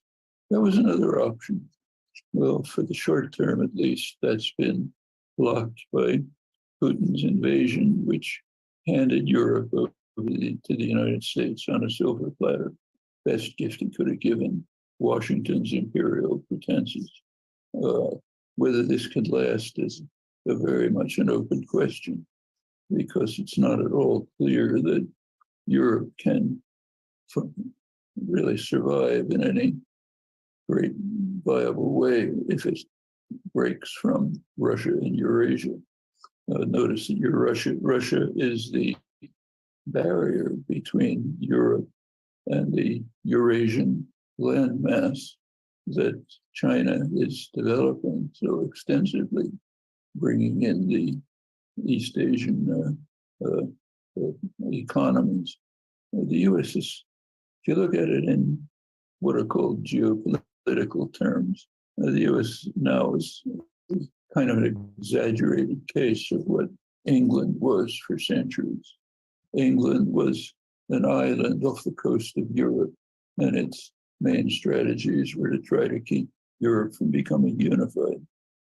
The United States is now kind of an island off the coast of Eurasia, and its goals are to keep it from becoming unified.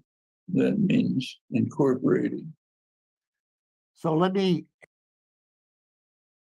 Yeah, that was a long answer there, but yeah, the United States does not want those countries to join forces together because it will be bad for the United States. They don't want those countries to realize the potential that they could actually have if they all work together. That would be bad for the United States. So I don't want to get too much into the Russia stuff because you guys know how YouTube is with this stuff. But I will say what he said there, it makes sense. It really makes sense. So it's gotten to the point where with a country like China, the United States government can't even use their military to be enough to stop their development now because China is considering continuing to grow. I'm going to show you the numbers in just a second. So that's something to keep in mind. So it's like, what do we do now? Oh, then we have to smear them. We have to make people fear them. So let's go back into the interview here. Ask you then what seems to me the follow-up question. If it is correct, as you argue, that the United States, in some ways, perhaps Europe also, is tearing itself apart from within in the social divisions and class divisions and all the other fighting and splitting of the society apart, and then all it has to hold on to its empire is the military, it doesn't look really good for the United States to be falling apart inside and having to rely on military in the face of the Chinese and other economic powerhouse that outgrows the United States and has been doing that for 30 years, it does look like this is an effort to stop something that has very little chance of success. That part right there. That's all we got now is the MIC. This is it. That's it. He hit the nail right on the head. Now let's hear what Noam has to say about this.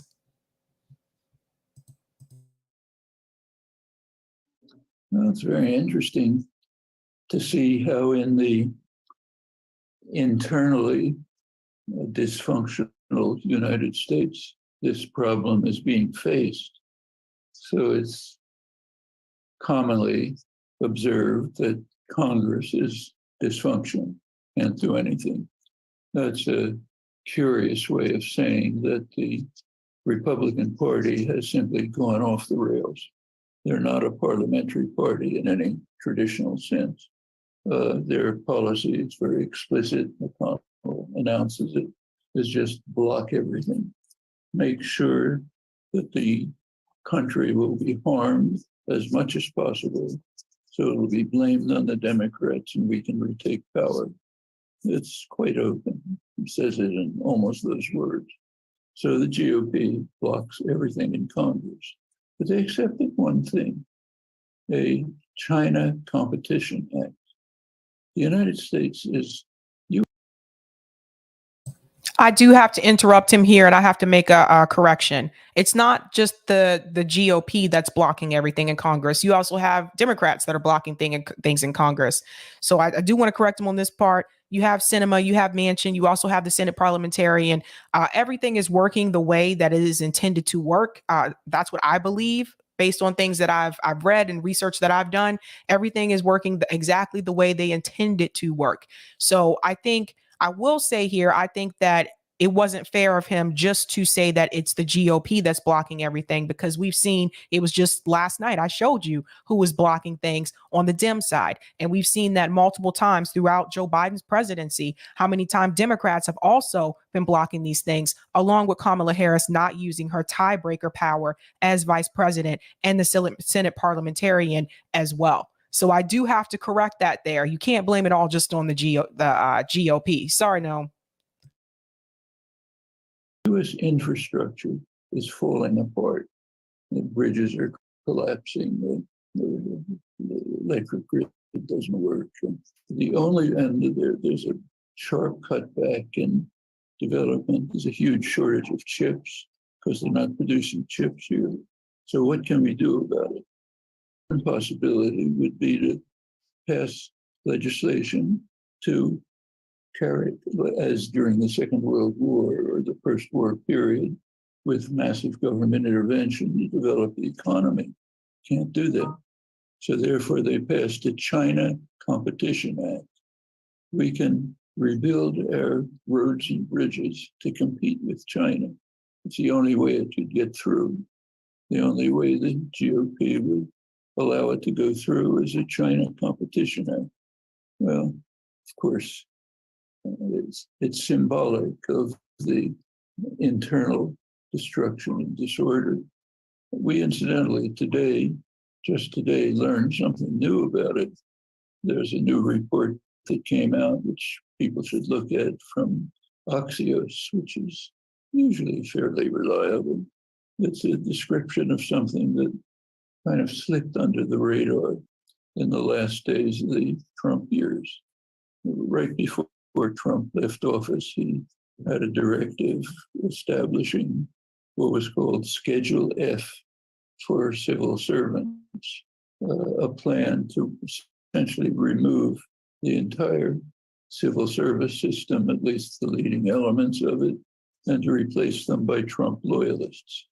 The civil service bureaucracy has traditionally been basically nonpartisan, just keeps functioning, whoever's in office.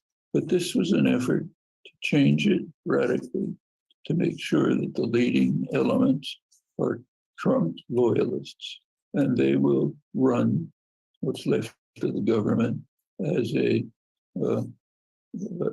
organization beholden to the ultimate leader. There's a name for that. That's outright fascism, not proto-fascism. Well, when Biden came in, he rescinded the offer, the order, but the Republicans are probably coming back. And there's now debate in Congress about what to do with them. This is another part here where I would make a correction. I would not say that when Biden, took office that he restored order per se. You can be a wolf in sheep's clothing. And that's what I see Joe Biden as. Just because Joe Biden would say the right things and appear to look and sound more presidential, that does not mean that Joe Biden doesn't practice just as much fascism as Donald Trump does. Maybe different forms of it. It may be done in a different way. But I mentioned this on Twitter the other day. Joe Biden is also a fascist. So I think here is where Noam reads into this as an issue that only exists on the right. And that is not true. When you are trying to tell other countries what their people should and should not do, and African countries have been added to that list as well for Joe Biden, trying to tell them who they should purchase items from and so forth.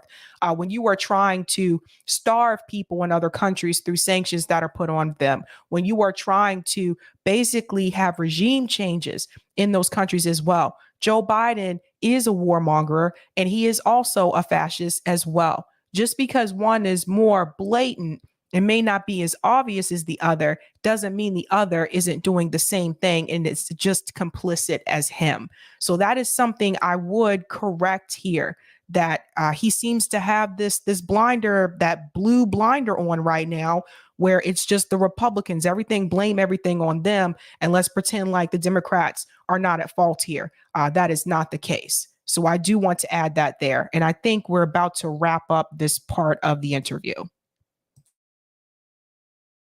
House passed a resolution calling for legislation to block it. Senate's not going to accept it. GOP won't accept that because they want it to come back in. Professor Chomsky, I wish we had much more time. Yeah, so even that part there at the end, I'm sorry, he's not back. I told you guys, I was like, yeah, the older Chelsea, he's back. Not quite there. Even that part there at the end where he said things can't pass in the Senate because the GOP will block it. Who's been blocking things that could have definitely passed most of the time? It's been Kyrsten Sinema, Joe Manchin, or the Senate parliamentarian. So I don't know what's happening there. I don't know if he's just not paying attention to those pieces of legislation. I don't know if he's just focusing on the fact that it's the Republicans that are going to vote against those things anyway. But there have been several examples where things could have passed in the Senate and it was blocked by people who were on the Democrat team. So that's that. But the point that I wanted to drive home, and I want to show you these numbers here in reference to the U.S. empire. I really want to show you just how close China is to pretty much almost being up there with us. And I want to show you these numbers really quick.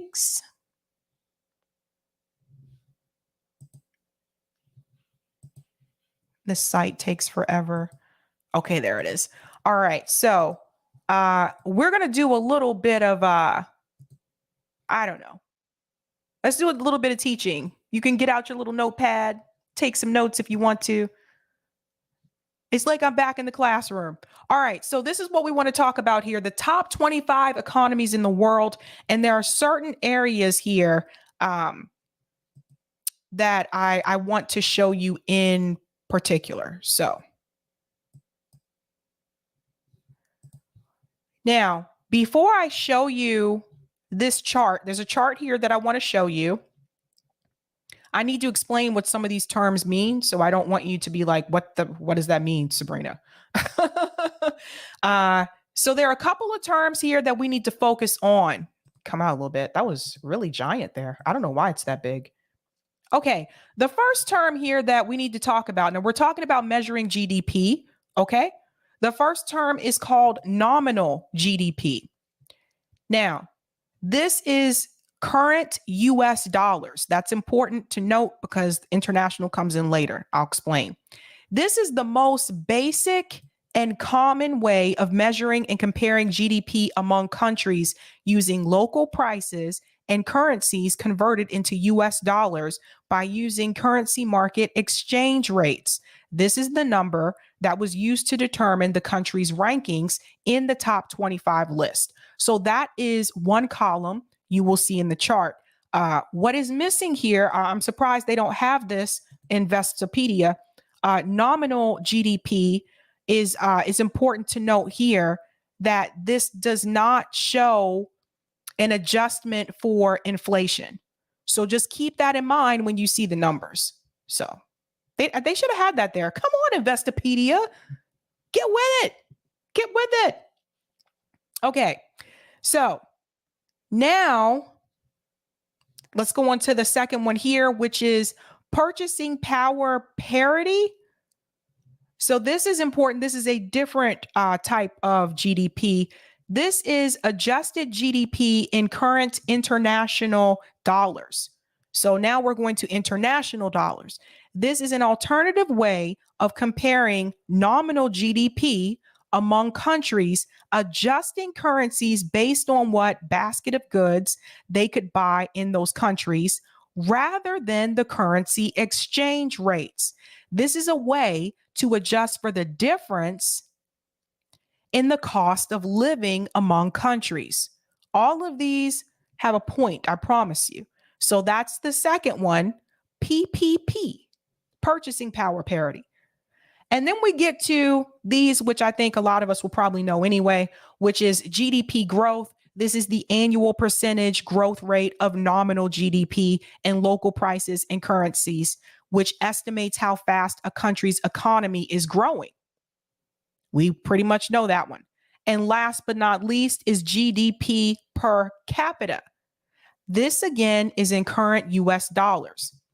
This is nominal GDP divided by the number of people in a country. GDP per capita measures how much a country's economy produces per person rather than in total. That's important to note, guys.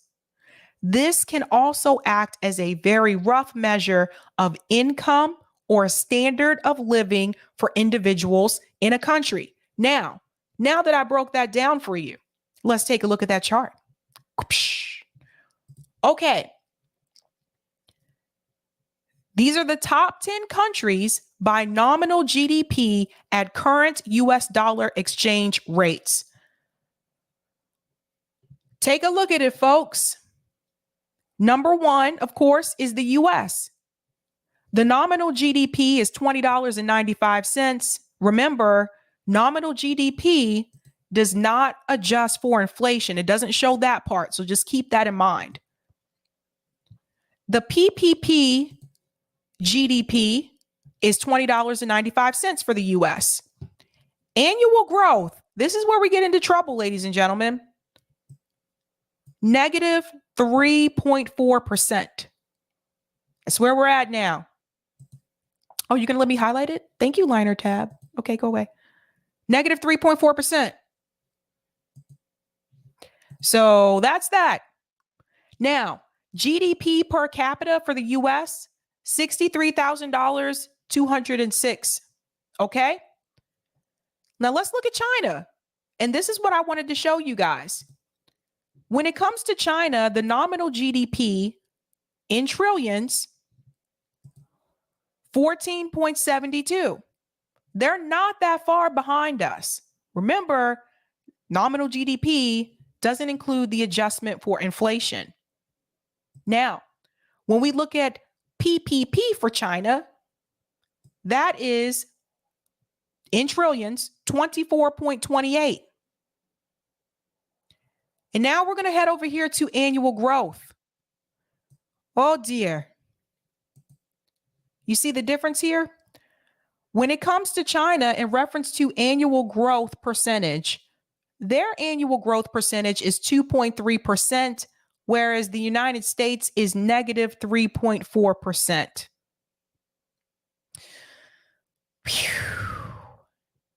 GDP per capita for China, 10,434. Now let's circle back up to the top really quick. Remember what I told you about GDP per capita. So let's go look at that one more time.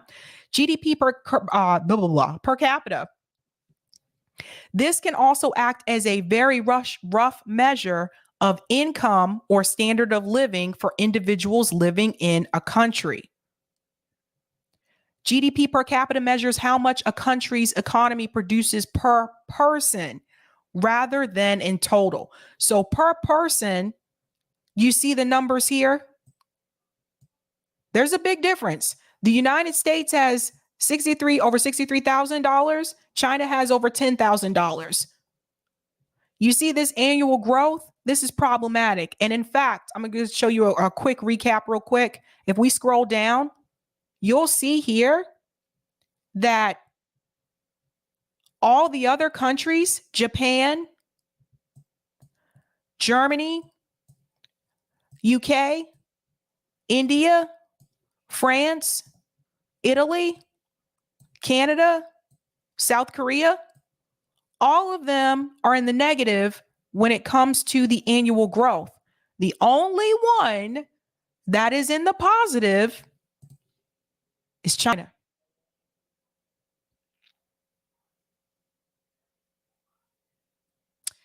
So that's that.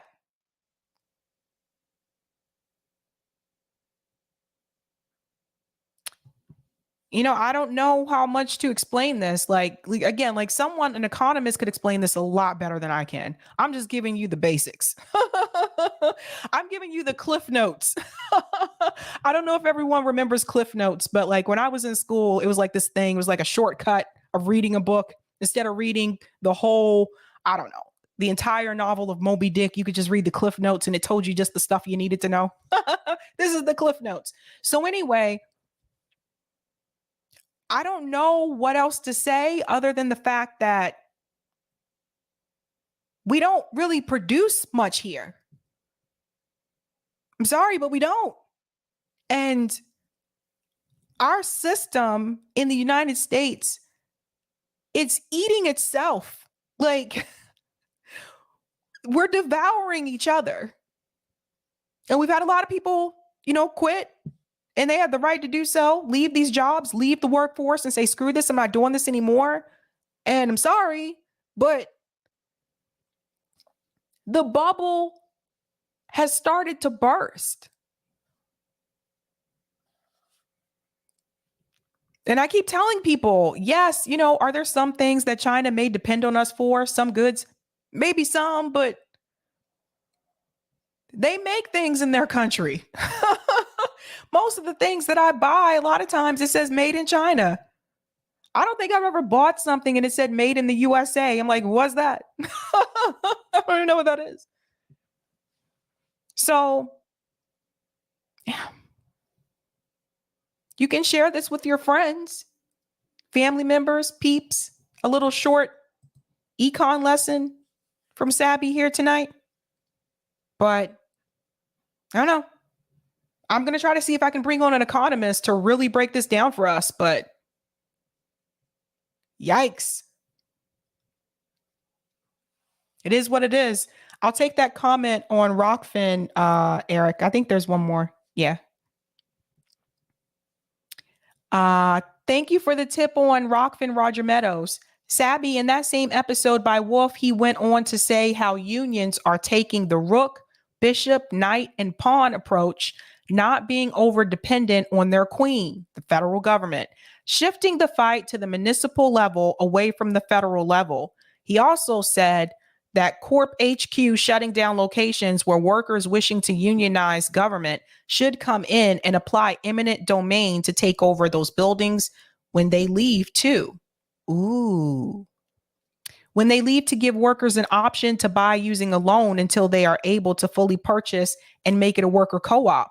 Very similar to what I'm trying to get done at the state level of a new New York State agency called the Co-op Business Administration that would give the workers resources and money needed for workers to take over shut down locations to convert to co-ops. I'll take Wolff's suggestion also. We'll need that option when recession comes. Thank you so much. And thank you for this tip as well.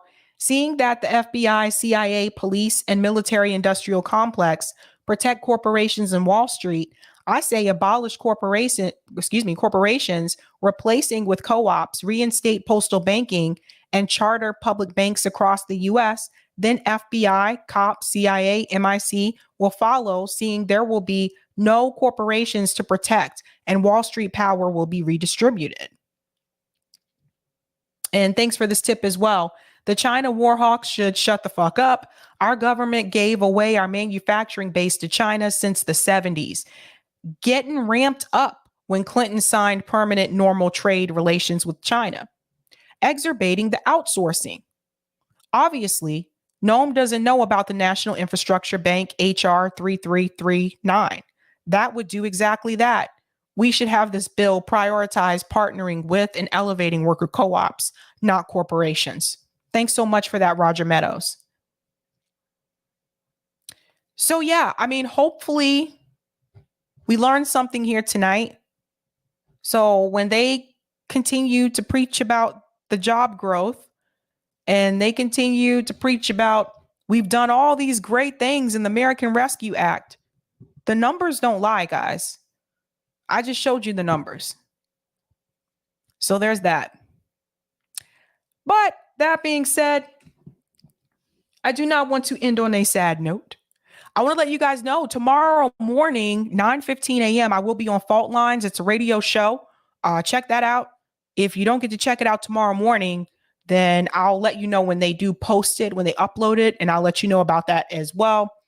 And then the other thing I was going to say, shoot, I forgot. It'll come to me. Oh, you said I have one more? Okay. Oh, thank you, Roger Meadows. Thanks for the super chat. One more. Okay. I think there's one more comment. Okay. Thank you for this as well, Roger. Worker co-op benefit guarantees American-made manufacturing since they would never vote to move the manufacturing plant outside of the community, state, or country, rendering themselves jobless. They would not vote to replace their jobs with automation. Guaranteed workplace safety. It's self-regulating, provides a constant, reliable tax base, high-quality products, and service. Thanks so much for that, Roger. I remember what I was going to tell you guys. And thank you for the super sticker, JM. Yeah. So I wrote 2 articles that I was ready to just copy from Word and paste into my Substack. And last night when I got done with my stream, I went to go do one more proofreading check and they were gone. Yeah, so apparently at some point, I don't know what happened, but I thought I saved those articles to OneDrive and it turns out I didn't. So when I emptied my old files, those were apparently in there and it was all deleted. I even tried to do a software program where I can still pull deleted information on my computer, recover that information, and it recovered one of them. But of course, it was in computer gibberish. It wasn't in English anymore. It was like all these different code, like symbols and numbers and shit. That happens with Word. Long story short, I have to rewrite those articles. I don't even, I was working on those for a while. I don't remember everything that I said, but then I said, I kept going back to it and rereading it. And so that to me says something to me that it wasn't, maybe I didn't feel 100% confident about it. So maybe it's meant to me to rewrite it anyway. So maybe that happened for a reason. That's why you haven't seen those articles come out on Substack that I told you were coming. So I'm going to have to rewrite those. But in the meantime, I think I will put out a rather short one. That's a free one on Substack about the education system. It's something I also wanted to talk about as well. So those things are coming. bear with me, guys, but damn. Thank you for the super chat, Sable. It rained in Big D today after 63 days. Wow. Interesting. It's rained here almost every other day, actually, where I live. I'm not kidding. So yeah, fuck, Microsoft Word. Damn it. Yeah, so Microsoft Word, man, Jesus. I went to go reopen and it said this file has either been deleted or the name has been changed. And I knew the name wasn't changed. And I don't have that many items on my computer. So I was just like, screw the world. I am anywho, I'm gonna start working on that again this week. But I think when I get off of this stream, I'm just gonna, I don't know. After that, I just wanted to go fly like an eagle or something. You know the song, what's the name of the band? Steve Miller Band? Is that the name? Yeah, Steve Miller Band. They said fly like an eagle. That's how I felt. Like I was on the computer for hours, like trying to find a way to recover that file. So that's that. So yeah, I'm gonna head out with some Steve Miller. I wish I could end every show with a music video. Like I thought this all out. If it wasn't for the copyright thing, I would end every show with a music video. I do like an 80s week, a 90s week, or maybe like a 90s month actually, because that's my time, you know. I would do all of that. And I can't because of copyright. And this is why I sang for you guys. So let's fly like an eagle. Fly like an eagle to the sea. Fly like an eagle to the sea. I'm gonna fly. Fly, fly into the future. All right, guys. Have a good night. Keep up the fight.